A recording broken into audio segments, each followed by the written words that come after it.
Let's talk about searching with keywords. We're going to learn why choosing the right keywords is important to find the right sources, find them faster, and feel competent when you're searching. But before you can graduate from keyword school, let's take a step back and talk about why we need to up our keyword game in the first place. Keywords are especially important when you're searching in databases, and you'll want to do that because a lot of content is only accessible if you pay for it, and the library databases provide you with this access. That's part of what we call the deep web. It's not accessible by standard web search engines. Keywords are important when you're using those databases because databases are basically complex spreadsheets. Now, when you search for a term in the database, it looks for that word exactly in all of the information contained in the database. This means you have to check your spelling and that it won't retrieve related terms. So most of the time, it won't act like Google. If you look for the word teenager, it will not pull up items that only use the term adolescent. Similarly, if you look for the word pickles, it will pull up things that have the word pickles in the title, in the body of the text or the abstract, and it will also pull up items whose authors happens to be named pickles. So now that we understand that databases can be pretty finicky and require us to do a bit of mental work when we search, let's get into the specifics of keywords. What, you may ask, makes good keywords? So good keywords are numerous, they're precise, and they're contextual. We'll start with why we need numerous keywords, and for that we'll look at the concept or the term marijuana. If you're interested in researching marijuana and look up the word marijuana in a database, it will only retrieve items that mention that specific word.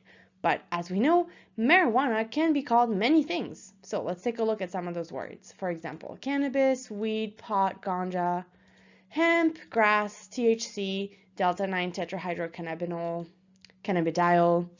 All of those terms are terms you could use to refer to marijuana. And different people are going to use different words to refer to the same thing. So let's say you just generally want to study marijuana. You'll probably want to use both marijuana and cannabis, since those are likely to be the most widely used terms. Whatever your topic is, you'll want to try different searches with various synonyms to make sure you're not missing anything relevant. You'll also want your keywords to be precise. That's because different fields will prefer to use specific words to refer to the same thing. So let's say that you're a linguist studying how people have used different words to describe marijuana across history. You might want to use some of the colloquial terms in your search. For example, weed, ganja, or grass.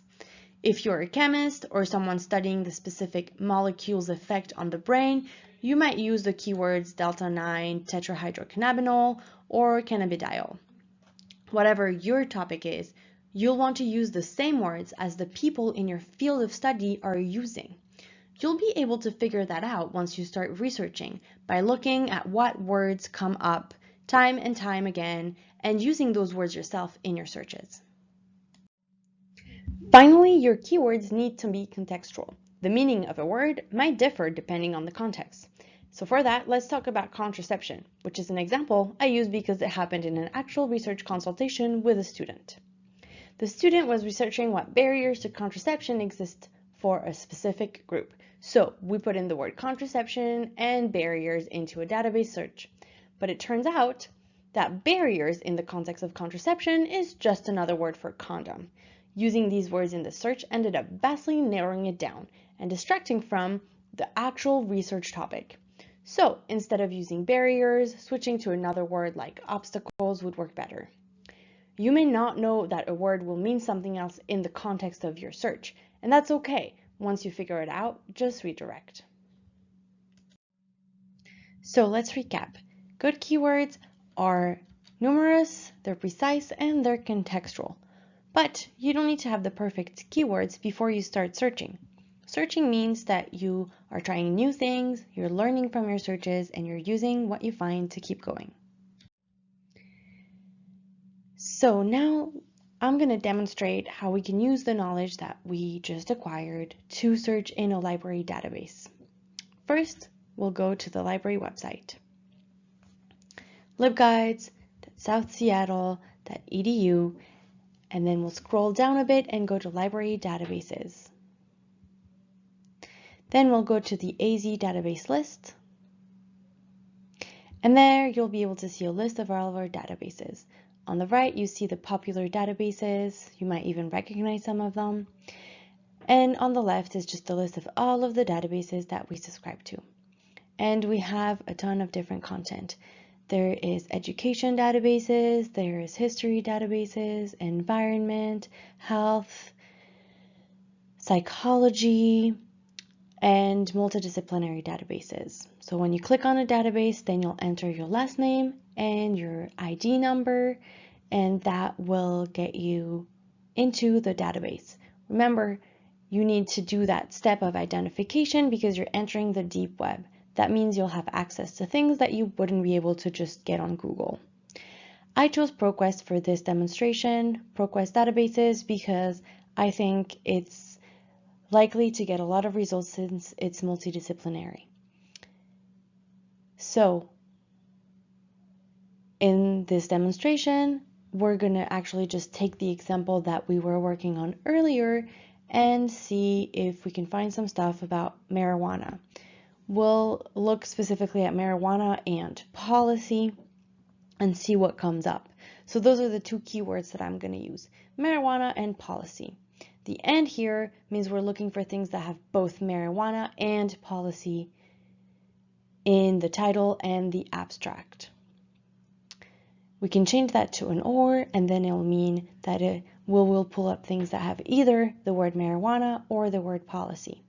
But we're just going to use and for our purposes. And here we go. Those are the results. So we get 27,000 results, which is a lot. So we're going to narrow it down to just scholarly journals on the left here. So we're going to pick scholarly journals just for the sake of this example. That may not be what you're looking for. You don't have to limit by scholarly journal. And here's all of the results. So we get a lot less results. I don't know if you saw, but it was only 1,200. We're just going to pick an article and see what we can learn from it. So you'll see here the title. You can download the PDF version. And then on the page in the middle is the abstract, which you will see all of the words we looked for highlighted. And it's showing you here that it looked up policies as well as policy. Okay, now I'm going to go to the abstract and details, see what else we can learn. And in this list of subjects, we see the word marijuana, the word policy, but other interesting words like criminal law, decriminalization, or legalization. So what we're going to do is we're actually going to go back and see if we can find possibly more relevant items if we change our search. So instead of marijuana and policy, I'm going to go back to the advanced search and look for marijuana and legalization.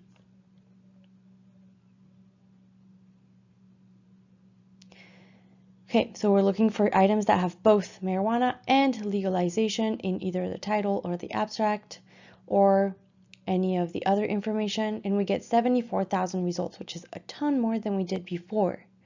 But when I limit them to scholarly journals, only 854 results show up, which is really interesting to me because it means the policy was a lot more popular in scholarly journals than legalization is.